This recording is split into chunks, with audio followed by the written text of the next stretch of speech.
Hello forensic expert, मैं आशा करता हूँ आप सब बढ़िया होंगे। मैं राहुल आपका स्वागत करता हूँ मैट फोरेंसिक्स पर। So without wasting any time let's roll the intro. तो अब हम स्टार्ट करने जा रहे हैं इंस्ट्रूमेंटेशन, जिसमें मैं आपको सबसे पहले बताऊंगा क्रोमेटोग्राफी के बारे में, उसकी क्या क्या क्लासिफिकेशन है। और सबसे ज़्यादा जो इम्पोर्टेंट हम इस वीडियो में पढ़ेंगे वो है गैस क्रोमेटोग्राफी। इस वीडियो में मैं आपको गैस क्रोमेटोग्राफी को प्रॉपरली दिखाऊंगा कि लैब के अंदर कैसे गैस क्रोमेटोग्राफी का इंस्ट्रूमेंट होता है, उसके क्या क्या पार्ट्स होते हैं, और आपको एनिमेशन के साथ समझाने की कोशिश करूँगा कि उसके अंदर क्या होता है और कैसे कैसे डिटेक्टर काम करता है। ठीक है, तो इसी के साथ इस वीडियो को स्टार्ट करते हैं। और मेरी एक रिक्वेस्ट रहेगी, प्लीज़ इस वीडियो को लाइक कर दो, चैनल को सब्सक्राइब कर दो। और हाँ, इससे पहले मैं आपको बेसिक ऑफ फोरेंसिक्स भी पढ़ा चुका हूँ, और फिंगरप्रिंट्स की भी मेरी प्लेलिस्ट चल रही है, तो आप वो भी देख सकते हैं अगर आपको एग्जाम में अच्छा स्कोर करना है तो आज हम पढ़ने जा रहे हैं what is chromatography, classification of chromatography. और उसके बाद हम पूरा डिटेल में पढ़ेंगे कि गैस क्रोमेटोग्राफी क्या होता है, उसका प्रिंसिपल क्या होता है, उसके इंस्ट्रूमेंटेशन मतलब क्या क्या उसके पार्ट्स होते हैं, और वर्किंग देखेंगे उसकी एनिमेशन के साथ, जो कि मैंने खुद ही बनाया है, बड़ी मेहनत लगती है उनमें भी। तो प्लीज़ मेक श्योर इस वीडियो को आप लाइक कर दो, और उनकी एप्लीकेशन को भी हम जानेंगे। तो सबसे पहले हम ये जानते हैं कि क्रोमेटोग्राफी होती क्या है। तो जो क्रोमेटोग्राफी है वो एक ग्रीक वर्ड से डिराइव की गई है, दो वर्ड से मिलके बना है, ग्रोमा प्लस ग्रिफे। क्रोमा का मतलब होता है कलर, ग्रिफे का मतलब होता है टू राइट। इसको डिस्कवर किया था रशियन बॉटनिस्ट मिखेल स्वेत, इनका नाम याद रखना, 1906 के अंदर। तो इन्होंने सबसे पहले ना प्लांट पिगमेंट को सेपरेट किया था क्रोमेटोग्राफी की मदद से। वो कौन सा कंपाउंड था? Chlorophyll to. उन्होंने सेपरेट किया था, मिक्सचर ऑफ कंपाउंड था मतलब जो प्लांट पिगमेंट होते हैं ना उसके मिक्सचर होते हैं, तो ज़ैंथोफिल, क्लोरोफिल। तो उन्होंने क्लोरोफिल 2 को मतलब एक तरीके से उनको सेपरेट कर दिया था, किसकी मदद से? क्रोमेटोग्राफी की मदद से। तो अकॉर्डिंग टू आईयूपैक मतलब international union of pure and applied chemistry, अब मैं क्रोमेटोग्राफी की आपको डेफिनेशन बताता हूँ। It is a method use primarily for separation of components of a sample between two phases viz mobile phase या यानी कि सोलवेंट सिस्टम जो होता है हमारा, और stationary phase which does not move, या फिर एग्जांपल सिलिका। ये काफ़ी सिंपल है इसको समझना। मतलब जब हम क्रोमेटोग्राफी को करते हैं ना, हमारे पास दो टाइप के फेजेस होते हैं। एक तो मोबाइल फेज होता है, एक होता है स्टेशनरी फेज। मोबाइल फेज जो होता है ना वो हमारा सोलवेंट सिस्टम होता है, जिसके अंदर कंपाउंड अलग होते हैं। और स्टेशनरी फेज वो जगह होती है जिसके ऊपर हम सैंपल को प्लेस करते हैं, या फिर जिसके ऊपर सेपरेशन मेनली अक्कर करती है, या फिर जिसकी वजह से सेपरेशन अक्कर करती है। उसके अलावा क्रोमेटोग्राफी के मेनली दो प्रिंसिपल हैं, एक तो एड्सॉर्प्शन है और एक पार्टीशन है। एड्सॉर्प्शन क्या होता है आपको पता होगा कि एक तो एब्जॉर्प्शन होती है और एक एड्सॉर्प्शन होती है। तो एब्जॉर्प्शन तो किसी मॉलिक्यूल को जब अंदर एब्जॉर्ब कर लेता है वो उसके अंदर चला जाता है, लेकिन जो एड्सॉर्प्शन होती है ना वो उसके ऊपर मतलब कोई भी सरफेस होगा ना उसके ऊपर से ऊपर सुपरफिशियल लेयर बनाता है, लेकिन उसके अंदर पूरे तरीके से एब्जॉर्ब नहीं होता। ठीक है, तो मतलब एक तरीके से उसे चिपक चिपक के ऊपर चलता है। और पार्टीशन जो होता है ना वो एक तरीके से सेपरेशन ऑफ कंपोनेंट होता है, लेकिन वो दो लिक्विड के बीच में होता है। यहाँ पे एक सॉलिड सरफेस होगा, लेकिन यहाँ पे दो लिक्विड्स के बीच में जो एफिनिटी का डिफरेंस होगा ना उसके बेस पे सेपरेट होंगे मॉलिक्यूल्स। तो chromatographic techniques are generally classified into three categories. ठीक है, सबसे पहले मतलब ये अलग अलग बेसिस के ऊपर है, जैसे कि अगर द मोबाइल फेस के ऊपर है। अब मोबाइल फेस जो है वो गैस भी हो सकता है, उसको बोलेंगे हम गैस क्रोमेटोग्राफी। अगर मोबाइल फेस लिक्विड होगा मतलब जो सोलवेंट सिस्टम है वो लिक्विड होगा, तो उसको बोलेंगे हम लिक्विड क्रोमेटोग्राफी। इसके बाद अगर जो हम देखते हैं स्टेशनरी फेस के बेसिस के ऊपर, अगर जो स्टेशनरी फेस कॉलम के अंदर है, मतलब कॉलम आपको फोटो में दिखा देता हूँ, तो अगर जो कॉलम के बेसिस पे है तो वो कॉलम क्रोमेटोग्राफी होगी। अगर जो किसी हम प्लेन सरफेस के ऊपर कर रहे हैं, जैसे कि पेपर हो गया या फिर अपनी जो टीएलसी होगी ना, थिन लेयर क्रोमेटोग्राफी, वो अपनी प्लेनर क्रोमेटोग्राफी के अंदर आती है। और इसके बाद कुछ सेपरेशन मैकेनिज्म होते हैं, मतलब एक तरीके से इनके प्रिंसिपल समझ लो, उनके बेसिस के ऊपर भी क्रोमेटोग्राफी को डिफाइन किया जाता है या फिर सेपरेट क्लासीफाई किया जाता है। तो सबसे पहले आती है एडजॉर्प्शन क्रोमेटोग्राफी, जैसे कि थिन लेयर क्रोमेटोग्राफी या फिर पेपर क्रोमेटोग्राफी। उसके बाद आ जाती है पार्टीशन क्रोमेटोग्राफी, इसके अंदर जैसे कि लिक्विड क्रोमेटोग्राफी होगी। आयन एक्सचेंज क्रोमेटोग्राफी एक टाइप की कॉलम क्रोमेटोग्राफी होती है। साइज एक्सक्लूजन क्रोमेटोग्राफी या फिर जेल फिल्ट्रेशन एफिनिटी क्रोमेटोग्राफी।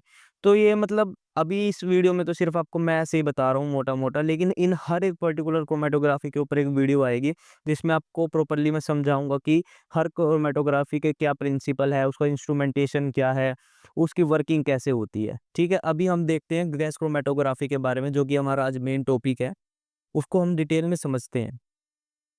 तो अब हम जानते हैं गैस क्रोमैटोग्राफी के बारे में। आप ये फ़ोटो में देख सकते हो कि इंस्ट्रूमेंट कैसा दिखता है लैब के अंदर, और आपको डायग्रामेटिकली भी मैं दिखाऊँगा कि ये सिस्टम कैसे काम करता है या फिर कैसा दिखता है डायग्रामेटिकली।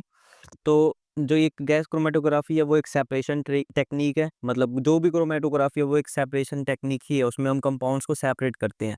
लेकिन जो गैस क्रोमैटोग्राफी है वो स्पेशली वोलेटाइल मटेरियल्स के लिए होती है, मतलब जो कि वेपोराइज़ हो सकते हैं, उनके लिए होती है इन वेपर स्टेट, ठीक है? That is the boiling point of the sample. मतलब जो भी सैंपल को हम बॉयल कर दें, अगर जो वो वेपर में कन्वर्ट हो रहा है, उसको मतलब कि वो वोलेटाइल कंपाउंड है, तो उसपे हम ग्रो गैस क्रोमैटोग्राफी रन कर सकते हैं। उसके बाद it is invented by James and Martin in 1952। ये सब याद रखना क्योंकि काफ़ी इंपॉर्टेंट, आपको एग्ज़ाम्स में अच्छा स्कोर करने में मदद करेंगे। अच्छा, इसके बेनिफिट्स क्या होते हैं कि एक तो ये हाई सेंसिटिविटी होती है इसकी, मतलब हाई सेंसिटिविटी होती है, काफ़ी ज़्यादा सेंसिटिव होती है, छोटे से छोटे कंपाउंड को भी अलग कर देती है।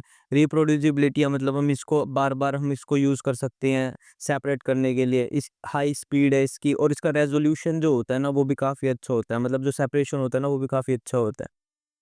उसके बाद जो हमारे पास गैस क्रोमैटोग्राफी होती है वो भी 2 टाइप की होती है। एक गैस सॉलिड क्रोमैटोग्राफी, एक गैस लिक्विड क्रोमैटोग्राफी, जिसको हम बोलते हैं जीएससी या फिर जीएलसी। तो गैस लिक्विड क्रोमैटोग्राफी में स्टेशनरी फेज़ लिक्विड होगा, और गैस सॉलिड क्रोमैटोग्राफी में जो स्टेशनरी फेज़ होगा वो सॉलिड होगा। तो अब हम बात कर लेते हैं कि गैस क्रोमैटोग्राफी का प्रिंसिपल क्या होता है। तो इसका बेसिक सा प्रिंसिपल है principle of partitioning between stationary phase and mobile phase. और यहाँ पे मोबाइल फेज क्या है अपना कैरियर गैस, मतलब जो गैस होती है ना वो हमारा मोबाइल फेज है इसके अंदर। अब इसके अंदर होता क्या है, मतलब जब सैंपल ट्रैवल करता है ना कैरियर गैस के अंदर, तो वहाँ पे जब स्टेशनरी फेज के साथ मतलब भिड़ भिड़ के चलता है, तो उससे उस टाइम पे क्या होता है, जिसकी जो एफिनिटी होती है ना कंपाउंड की स्टेशनरी फेज से ज़्यादा होती है ना, वो तो थोड़ा-सा स्लो हो जाता है, और जिसकी कम होती है ना वो थोड़ा-सा आगे चला जाता है। इसको ना मैं आपको एनिमेशन के अंदर भी प्रॉपर तरीके से दिखाऊँगा। ठीक है, अभी के लिए बस आप इतना समझो, जिसकी एफिनिटी स्टेशनरी फेज से ज़्यादा होगी ना, तो वो थोड़ा स्लो ट्रैवल करेगा, और जिसकी एफिनिटी स्टेशनरी फेज से कम होगी ना, और वो एकदम जल्दी चला जाएगा, एकदम से निकल जाएगा, क्योंकि वो स्टेशनरी फेज से बाइंड नहीं करेगा उस टाइम पे। और पार्टीशन कोएफिशिएंट को भी एक बार आप देख लो कि concentration of substance in one medium divided by concentration of substance in second medium, ये एक फॉर्मूला है, ठीक है? इसके बाद हम देख लेते हैं कि इसकी इंस्ट्रूमेंटेशन क्या है, इसके पार्ट्स क्या-क्या आते हैं। तो इसके अंदर बेसिक कुछ पार्ट्स हैं, जैसे कि सबसे पहले तो इसके अंदर एक इंजेक्शन सिस्टम होता है जिसके अंदर हम सैंपल डालते हैं। एक कैरियर गैस होती है जो हमारे सैंपल को लेके जाती है। एक कॉलम होता है जिसके अंदर पार्टीशन अक्कर करता है। एक ओवन होता है जो टेम्परेचर को मेंटेन करता है। एक डिटेक्टर होता है जो डिटेक्ट करता है, एंड एक रिकॉर्डर या फिर एक कंप्यूटर होता है जिसमें अपना ग्राफ बन के आता है या फिर जिसमें हमारा क्रोमैटोग्राम बन के आता है। तो सबसे पहले हम देख लेते हैं कैरियर गैस। अब कैरियर गैसेज़ जितनी भी होगी ना वो हमारी इनर्ट गैसेज़ होंगी, मतलब वो किसी से रिएक्ट नहीं करनी चाहिए, इसलिए हमें इनर्ट गैसेज़ लेनी पड़ती है, जैसे कि helium, nitrogen, hydrogen and mixture of 95% argon and 5% methane, ठीक है? ये डिफरेंट टाइप ऑफ हमारी कैरियर गैसेज़ है। अब तो जो फ्लो कंट्रोलर होता है ना वो हमारा रेट ऑफ फ्लो को कंट्रोल करता है गैसेज़ की, जैसे कि 50 एमएम पर मिनट पे सेट करनी है हमें, या फिर उसको 60 एमएम पर मिनट पे सेट करनी है, मतलब एमएम जो हमारा प्रेशर है, ठीक है? उसके बाद जो ये क्या बोलते हैं, हमें अगर जो चुनना होगी कौन सी हम कैरियर गैस चुनेंगे हमारे सैंपल के लिए, तो बेसिकली डिटेक्टर के ऊपर भी डिपेंड करेगी और अपने सैंपल के ऊपर भी डिपेंड करेगी। डिटेक्टर के अंदर जैसे कि मोस्टली जो अभी हम डिटेक्टर्स भी पढ़ेंगे, जैसे थर्मल कंडक्टिविटी डिटेक्टर है टीसीडी, उसमें हम हाइड्रोजन और हीलियम का यूज़ करते हैं, और जैसे कि एफआईडी डिटेक्टर है, फ्लेम आयोनाइजिंग डिटेक्टर, तो उसमें हम N2 या फिर मतलब नाइट्रोजन या फिर हीलियम का यूज़ करते हैं। और एक इलेक्ट्रॉन कैप्चर डिटेक्टर भी होता है जिसमें हम आर्गन प्लस मीथेन का कॉम्बिनेशन यूज़ करते हैं। और अब हम आ जाते हैं दूसरे हमारे इंस्ट्रूमेंटेशन पे, जो कि है सैंपल इंजेक्शन सिस्टम। ये आप नाम से ही समझ रहे हो, इसके अंदर हम अपने सैंपल को इंजेक्ट करते हैं, ठीक है? अब this is the sample were introduced in GC, the sample is usually injected in small volume microliters using a syringe. मतलब इसके अंदर हम ना बहुत कम सैंपल को डालते हैं, एकदम ज़्यादा सैंपल नहीं डालेंगे, उससे जो हमारा रेज़ोल्यूशन है ना वो कम हो जाएगा अगर जो हम ज़्यादा सैंपल को डालेंगे। तो अब जो ये इंजेक्शन है ना 2 टाइप का हो सकता है, एक मैनुअल हो सकता है, एक ऑटोमैटिक हो सकता है। एक अपने पास है ना ऑटो सैंपलर होता है, आप देख सकते हो फ़ोटो के अंदर। अभी जो पोर्शन है ना ये ऑटो सैंपलर क्या करता है, हम ना बस सैंपल को है ना वायल्स के अंदर रख देते हैं, और ये अपने आप उसके अंदर से सैंपल को लेता है और दूसरे अपने क्या बोलते हैं उसको इंजेक्टर के थ्रू उसमें डाल देता है, कैरियर गैस के अंदर डाल देता है। उसके बाद जो इंजेक्टर पोर्ट होते हैं ना, वो भी अब 2 टाइप के होते हैं, एक स्प्लिट इंजेक्टर होता है, एक स्प्लिटलेस इंजेक्टर होता है। अब जो स्प्लिट इंजेक्टर होता है ना, वो स्मॉल पार्ट मतलब जो स्मॉल सैंपल होता है ना, उसके लिए यूज़ किया जाता है। उसको ना डायरेक्टली ही वेपोराइज़ करके हम डाल देते हैं उसके अंदर, कैरियर गैस के अंदर। लेकिन जो स्प्लिटलेस इंजेक्टर होता है ना, वो थोड़ा-सा ज़्यादा सैंपल लेता है और उसके बाद वो वेपोराइज़ होता है गैस के अंदर जाने से पहले। मतलब आप फ़र्क समझ रहे हो ना स्प्लिट इंजेक्टर और स्प्लिटलेस में? स्प्लिट में क्या होगा, पहले ही वेपोराइज़ हो जाएगा फिर उसके अंदर जाएगा। अब स्प्लिटलेस में क्या होगा, हम पूरा सैंपल ले लेंगे, अब जब वो डलने से पहले वेपोराइज़ होगा फिर उसके बाद कैरियर गैस के अंदर जाएगा। सिंपल सा फ़र्क है ये। अब उसके बाद आ जाते हैं हम कॉलम की तरफ। अब जो कॉलम वो जो होता है ना, सबसे मेन पार्ट होता है, पूरे हार्ट होता है पूरे अपने जीसी का या फिर गैस क्रोमैटोग्राफी का। ये कॉपर का भी बना हो सकता है, एल्यूमीनियम का भी बना हो सकता है, स्टेनलेस स्टील का भी और ग्लास का भी। कॉपर के ज़्यादातर हमें मिलते हैं, जो हम लैब्स वगैरह में यूज़ कर सकते हैं, आप फ़ोटो में भी देख सकते हो।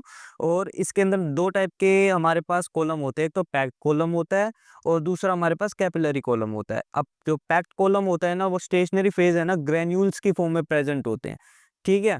टिपिकली प्रोवाइडिंग लोअर रेज़ोल्यूशन, मतलब वो ग्रैन्यूल्स के अंदर प्रेज़ेंट होंगे तो उनका रेज़ोल्यूशन भी कम होगा और जो इसकी लेंथ होती है ना, ज़्यादातर जो कॉलम लेंथ होती है, वो होती है 1.5 से लेके 10 मीटर तक और जो डायमीटर होता है टिपिकली 2 टू 4 एमएम का डायमीटर होता है। अब हमारे पास आ जाते हैं कैपिलरी कॉलम, वो थिन ट्यूब्स होती हैं जो हम ज़्यादातर यूज़ करते हैं, स्टेशनरी फ़ेज़ उसके ऊपर कोट होता है अंदर की तरफ, मतलब आप फ़ोटो में देख सकते हो कि कैसे वो कोटिंग हो रखी है सिलिका की, ऑफरिंग हाई रेज़ोल्यूशन, मतलब इसकी जो रेज़ोल्यूशन है वो ज़्यादा हाई है और इससे अच्छे रिज़ल्ट आते हैं। जो लेकिन इसकी जो लेंथ होती है ना, वो भी काफ़ी लंबी होती है, जैसे 15 मीटर से लेके 160 मीटर तक हो सकती है और डायमीटर भी इसका बहुत कम होता है, 0.25 से लेके 2.7 एमएम तक होता है। उसके बाद अब जो कैपिलरी कॉलम है ना, वो भी 2 टाइप के होते हैं। अब देख लेते हैं कौन-कौन से टाइप के। एक तो होता है वॉल कोटेड ओपन ट्यूबुलर, जिसको हम बोलते हैं डब्ल्यूसीओटी, या फिर एक सपोर्ट कोटेड ओपन ट्यूबुलर और पोरस लेयर ओपन ट्यूबुलर, या फिर एससीओटी या फिर पीएलओटी। अब इनको देख लेते हैं, इनमें डिफरेंस क्या है। अब इसमें क्या होता है, वॉल कोटेड में जो स्टेशनरी फेज होता है ना, वो डायरेक्टली ही कैपिलरी वॉल के ऊपर लगा दिया जाता है, मतलब साइडों के ऊपर लगा दिया जाता है। अब इसमें होगा क्या, अब जैसे-जैसे गैस बहेगी वो स्टेशनरी फेज़ उतरना स्टार्ट हो जाएगा। क्यों हो जाएगा? क्योंकि इसकी जो ग्रिप है ना कॉलम के साथ, वो कम है। अब इसके लिए ना हम इसके अंदर इसकी कमियाँ भी है, इसमें हम स्मॉल सैंपल डाल सकते हैं। अब सपोर्ट कोटेड ओपन ट्यूबुलर में क्या होता है, इसमें हम पहले जो कॉपर अपना जो कॉलम है ना, उसके बाउंड्री के ऊपर एक कोटिंग कर देते हैं सिलिका की या फिर किसी और चीज़ की। ठीक है? उससे क्या होता है, उस जो अब हम स्टेशनरी फेज़ उसके ऊपर लगाएँगे ना, वो उससे अच्छे से बाइंड कर जाएगा, इतनी जल्दी नहीं उतरेगा। तो उस केस में हम क्या कर सकते हैं, हम ज़्यादा क्वांटिटी का सैंपल उसके अंदर हम एनालाइज़ कर सकते हैं। और एक हमारे पास होता है ओवन, मतलब जो कॉलम्स होते हैं वो ओवन के अंदर फिट होते हैं, ठीक है? अब ये क्या करता है, एक टेम्परेचर पर्टिकुलर टेम्परेचर मेंटेन रखता है पर्टिकुलर सैंपल के लिए। अब हम इसको चेंज भी कर सकते हैं अपने हिसाब से या फिर सैंपल के हिसाब से हमें देखना पड़ता है कि हमें उस पे क्या टेम्परेचर रखना है। अब हम देख लेते हैं कि डिटेक्टर्स क्या होते हैं, मतलब डिटेक्टर्स कितने टाइप्स के होते हैं। बेसिकली डिटेक्टर वही होते हैं जो हमारे सैंपल को बताते हैं कि इसमें क्या-क्या प्रेज़ेंट होता है और कितना क्वांटिटी में प्रेज़ेंट होता है। तो उसमें मतलब वेरियस टाइप ऑफ डिटेक्टर्स हमारे पास होते हैं। जैसे सबसे पहले होता है फ्लेम आयनाइजिंग डिटेक्टर, जिसको हम बोलते हैं एफआईडी। अब इस डिटेक्टर में क्या होता है, हमारे पास एक फ्लेम होती है। फ्लेम में क्या होता है, जब मॉलिक्यूल्स ट्रैवल करते हैं ना गैस कैरियर गैस के थ्रू, वो जो कंपाउंड सेपरेट हो चुके हैं वो अब आयोनाइज हो जाएंगे फ्लेम के थ्रू। ठीक है, फ्लेम उनको आयोनाइज कर देगी। आयोनाइजेशन की वजह से वहाँ पे नेगेटिव चार्ज और पॉजिटिव चार्ज आ जाएगा। उसके बगल में एक इलेक्ट्रोड लगी होती है। अब वो क्या करती है, जो वो चार्जेस प्रोड्यूस हुए हैं उसकी वजह से उसके अंदर जो पोटेंशियल डिफरेंस मेंटेन था इलेक्ट्रोड के अंदर, अब उसमें ना फ्लक्चुएशंस आ जाती है। अब वो क्या करती है, एक सिग्नल जनरेट करती है।